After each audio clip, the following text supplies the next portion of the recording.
Um Cruzeiro que errou muito e curiosamente...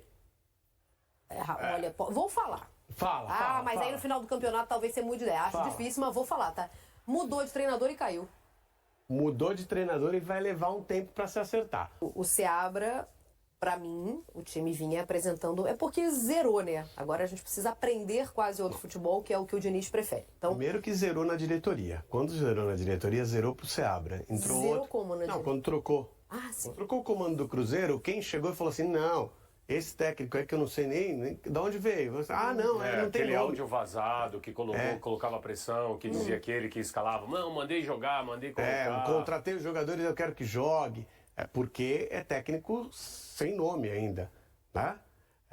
Sem grife. E o dono quer um técnico com grife. Tanto que na primeira oportunidade de contratar um técnico com grife, ainda que seja um equívoco, e é um equívoco contratar Fernando Diniz com o campeonato em andamento, reta final de campeonato. Bem, só se você já está pensando no ano que vem, tipo, não me importa, até porque o Cruzeiro tem uma situação estável, não me importa o que vai acontecer mais esse ano, vamos preparar esse time para o ano que vem. Então chamo o Fernando Diniz, que a gente está disposto a perder, se for preciso, que é o que pode acontecer, até o time entender a maneira de jogar do técnico, até ele fazer a reformulação que ele tem que fazer para ter os jogadores que jogam do jeito que ele gosta.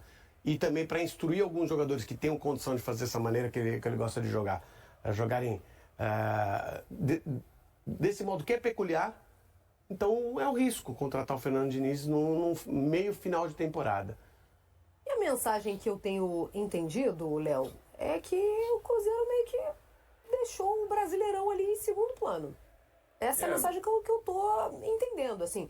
É um futebol novo, né, com o Fernando Diniz, são ideias novas e tal.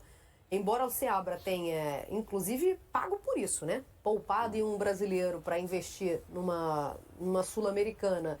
O Cruzeiro vinha muito bem e, de novo, vamos olhar para o que prometia lá no início da temporada. Eu acho que ninguém imaginou ver o Cruzeiro a essa altura do campeonato ocupando a posição que ocupava com o Seabra, né? E aí agora eu entendo que o Brasileirão é meio... Vamos dar uma segurada aqui. E Léo, é Cruzeiro e Lanús, né? O que você tem para dizer pra gente? Vamos aproveitar. Pessoa certa no lugar certo.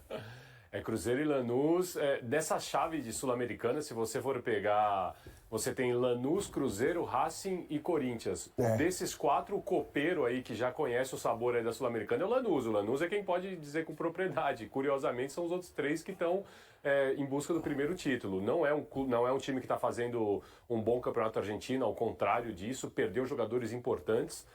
Inclusive para o mercado brasileiro, mas eu acho que é um duelo muito de igual para igual. E por tudo isso que você falou, Lufredo, sobre os riscos de você trazer o Diniz com uma temporada se encaminhando para a reta final, é muito complicado você querer que esse jogo dele, que leva um tempo para ser construído, dê resultado em 2 partidas de semifinal, de Copa Sul-Americana, ainda confronto mata-mata. É muito complicado mesmo, assim. Ainda que eu gosto do trabalho de Diniz, sou admirador, acho que eu penso que as coisas têm que ser mais ou menos dessa forma mesmo, apesar dos riscos que se correm, mas é muito complicado ele conseguir em tão pouco tempo colocar isso em prática numa semifinal de Copa Sul-Americana.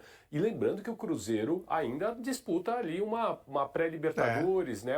Tem coisa grande no Campeonato Brasileiro para disputar. A Copa Sul-Americana dá a vaga, mas, você tá tão perto ali, né, e entre algo seguro e algo que é incerto, acho que pro Cruzeiro essa conta pode sair cara, né, porque pode ficar sem as duas. Será um confronto inédito. A 8ª posição do Campeonato Brasileiro, ela tem muita chance de dar vaga para a pré-Libertadores. Tá? Porque se você pensar que o Botafogo pode ser campeão da Libertadores, o Botafogo abre uma vaga. Tá? E do brasileiro. Não, se isso acontecer, então... Não, exatamente. Mas ele sendo campeão da Libertadores... A vaga no brasileiro, o Botafogo vai ter. A vaga para Libertadores via brasileiro, o Botafogo vai ter. Só das vagas. Se ele ganhar a Libertadores, vai abrir uma vaga. Isso. Certo? Aí você tem outras possibilidades para abrir essa vaga. Qual é a outra possibilidade? Tem mais uma possibilidade. Copa o Flamengo campeão da Copa do Brasil. Flamengo campeão da Copa do Brasil abre outra vaga. Isso, mas aí, como é que tá uma Sul-Americana? Não, Sul-Americana, os times que estão envolvidos com a Sul-Americana, eles não têm vaga, eles não estão entre os 6 primeiros. Não, e o Cruzeiro não consegue? Tem que abrir a tabela, mas ele não vai abrir vaga, porque ele é o 8º. Se ele ganhar a vaga, vai ser via Sul-Americana. Ele não vai abrir vaga para ninguém. Mas ele não consegue subir, essa é a conta que eu quero fazer. Pra chegar em sexto? Tá difícil. Chegar em sexto, não. Dá, mas não. Aliás, a diferença é pequena. Tem 2 pontos de diferença para o Bahia. Dá para brigar pela 6ª posição. Ontem, inclusive, conseguiria isso, se tivesse batido. Vamos analisar aqui as escolhas do Diniz para hoje, como foram, como funcionaram. Cássio, William, Zé Ivaldo, depois o Wallace zagueirão mesmo. Vidalba, Marlon, depois Kaique. E aí, Ale? O Cássio, ele tem aparecido mais por causa desse jogo arriscado com os pés, né? Ele já deu muita entrevista falando disso, que ele vai ajudar o Cruzeiro, ele não se sente com defasagem no jogo com os pés e tal, mas não dá. Os goleiros da geração mais antiga, o Cirilo, isso aí a gente conversou inclusive com o preparador de goleiro do Cruzeiro aqui. Ele veio aqui e falou que a ideia deles... Tava aí e o Thiago Reis aqui. É tocar o menos possível pro Cássio. Eles entenderam que existe uma limitação, que o Cássio é muito bom nessa reposição de bola, seja com as mãos ou com os pés na bola longa. É uma arma que o Cássio tem, mas que com os pés não era para colocá-lo em situação de risco. O cara falou, o preparador de goleiro falou. Ele falou aqui, se a gente pegar essa entrevista aqui e mostrar pro Diniz, o cara é capaz de ser demitido. Ele falou isso aqui. Olha, o Cássio a gente entendeu que ele não tem. Por quê, o Cirilo? E aí é a mesma coisa que, por exemplo, eu, que sou velho, da categoria subóbito, eu vou aprender inglês agora, eu vou ter muita dificuldade. A molecada de uma geração mais jovem, eles treinam ao mesmo tempo com o que eles treinam para fazer as defesas, eles treinam para jogar com o pé. Mas desde sub-13 eles fazem isso. É comum. É normal. Então, para eles, jogar com os pés e com as mãos é a mesma coisa. Essa geração que tem o Fábio, que tem o Cássio, essa geração dos mais antigos, eles têm mais dificuldade. E o Cássio tem muita dificuldade. Então, assim, eu não vou crucificar o Cássio porque ele tá fazendo uma coisa que ele não sabe. Ele não sabe fazer. Então, assim, no gol ele foi bem, como ele vai bem na maioria das vezes. O William foi um dos que caiu muito com o Diniz, viu? Caiu muito com o Diniz. O William era o jogador mais regular do Cruzeiro. O mais brilhante é o Matheus. Foi pra seleção. Opa. O mais brilhante é o Matheus Pereira, evidentemente. O mais regular sempre foi o William. O Zé Ivaldo, que eu gostei dele, ele também falhou. Mas o que eu gostei dele, talvez por isso ele tenha saído, porque ele deu umas esticadas, umas 3. E que resultaram em lance de perigo. Porque você não precisa ser assim, um grande lançador, um pifador. Você joga a bola em cima do Manuel e do Thiago, com o Lautaro, com o Caio, com o Veron, com o Matheus chegando, vai dar samba. E aconteceu várias vezes. Mas ele foi sacado, né? Então, o Zé Ivaldo fez uma coisa que eu gostei que ele fez. O Vidalba não compromete. O fato de eu falar aqui que eu acho o João Marcelo mais zagueiro, e tranquilo quem não acha, eu acho ele mais zagueiro. Talvez o Vidalba seja mais técnico mesmo, mas mais zagueiro eu acho o João, mas o Vidalba não decepciona. E o Marlon também fez uma partida regular. O Wallace, impressionantemente fora de forma. Não sei o que está acontecendo com ele. Não tenho essa informação, não converso com o jogador. Mas eu não sei se ele também estava esperando uma sequência. Tipo assim, vem aqui pro Brasil e vou jogar. E aí eu jogando, eu vou me recuperando. Mas não, ele não tem sequência, ele não é titular hoje do Cruzeiro. Fato é que ainda não. E aí, como zagueiro, aí é a chamada loucura, né? Então não dá pra falar muita coisa. Lucas Romero, depois Barreal volante.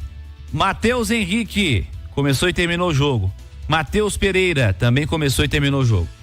Cara, eu acho que todo mundo ali regular. O Matheus Henrique, ele tem pisado mais na área, né? E ele tem desperdiçado algumas oportunidades. Hoje desperdiçou algumas, né? Aquela de cabeça da defesa do Fábio, depois teve uma de biquinho. Ele tá pisando mais na área, muito bom jogador. Mas, embora ele seja um jogador que ajude muito na marcação, ele não pode perder tantos gols. O Romero sempre fazendo o jogo dele, que eu já avisei aqui, que não agrada ao Fernando Diniz o estilo de jogo dele, mas o Romero sempre é muito competente, um cara muito sério, muito concentrado, focado, mas tem a impressão que vai cair. O Matheus Pereira no primeiro tempo ele fez tirou uns da cartola, como a gente se acostumou a ver, deu caneta, pifou, ele deu ali uns, mas no segundo tempo ele caiu muito, até porque o time mexeu muito, né? Então ficou difícil. Peralta não entrou bem, Barreal não entrou bem, Jogador, o Peralta também ganhou um status do nada, né? Que ele não jogava nunca. Aí o Diniz chegou, ele entra todo jogo também, né? Mas o Barreal também não foi bem, talvez dentro daquilo que a gente conversou bastante, que tem jogador que sente um pouco quando vai pra casinha, né? Mas o Barreal também não jogou bem. O Peralta que você citou entrou na vaga do Lautaro. Além do Lautaro, atacantes: Gabriel Veron, depois Teves, menino aparecendo aí hoje. E o Caio Jorge começou e terminou o jogo. O Veron não seria meu titular. O Veron tem uma sorte também que talvez o gol mais perdido do Cruzeiro foi ele que perdeu, né? Pra variar. Ele tenta dar uma cavoca pra cima do Fábio, mas Veron, cavoca em cima do Fábio fica difícil pra nós, né? E eu acho que nem ele foi dado impedimento, acho que ele nem tava impedido, mas ele deu sorte que o lance foi anulado. O Fábio vai jogar até os 50, não vai? Ah, vai. Pô, que goleiraço, hein? Vai. Tá sendo muito influente no jogo. O Verão perdendo os gols dele, né? O Lautaro eu acho que fez um bom primeiro tempo, perdendo o gol também, porque eu acho que é obrigatório, né? No ataque do Cruzeiro. Se você quiser jogar, você tem que perder uns 2 gols por jogo. Tá no contrato. Mas o Lautaro fez um bom primeiro tempo e o Caio Jorge tem crescido. Hoje apareceu menos, mas tem crescido no jogo. O Teves, menino, tem muito potencial, mas ainda é muito precoce fazer uma avaliação, não consigo analisar. Acho que ele precisa entrar quando o time estiver mais redondinho, sabe? Que daí sente menos, que é um processo, por exemplo, que o Palmeiras faz com muita tranquilidade, mas na bagunça, o time tudo alterado e no desespero, acho que ia ser difícil o Teves aparecer, mas vamos esperar um pouco, vamos dar tempo pro menino. Nota para Fernando Diniz no Maraca contra o Fluminense. Vou dar uma nota 5 aí, em consideração às ideias dele, ao pensamento dele. Não concordo com a maioria das coisas que ele fez e nem que ele falou, mas evidentemente que ele é um cara que conhece muito futebol, conhece muito o ser humano. Eu torço muito, muito, muito por ele, mas ele tem que entender que às vezes você dá um passinho para trás para dar 2 para frente. Agora, por exemplo, é um período que ele vai ter, como disse o Mateuzinho, bastante tempo para fazer as coisas dele. Então aí sim. Mas até chegar nesse período, ele podia simplificar um pouquinho. Não foi o que aconteceu. E quem paga o pato, ou paga a raposa, o Cruzeiro.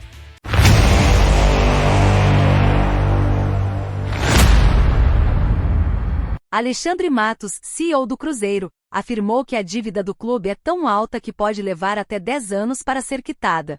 Ele destacou que a gestão atual tem como principal objetivo zerar esse débito, o que permitirá investir mais no futebol. Matos ressaltou a importância da responsabilidade nas ações para garantir o futuro do clube e não comprometer as finanças. Ele não quis dar detalhes sobre os valores, mas citou que, com o aumento das receitas, a dívida pode ser resolvida em um período menor. O dirigente afirmou que a gestão não fará loucuras e seguirá um planejamento rigoroso para alcançar o objetivo de pagar uma dívida tão grande como a do Cruzeiro. E aí, galera? O que acharam? Deixe nos comentários.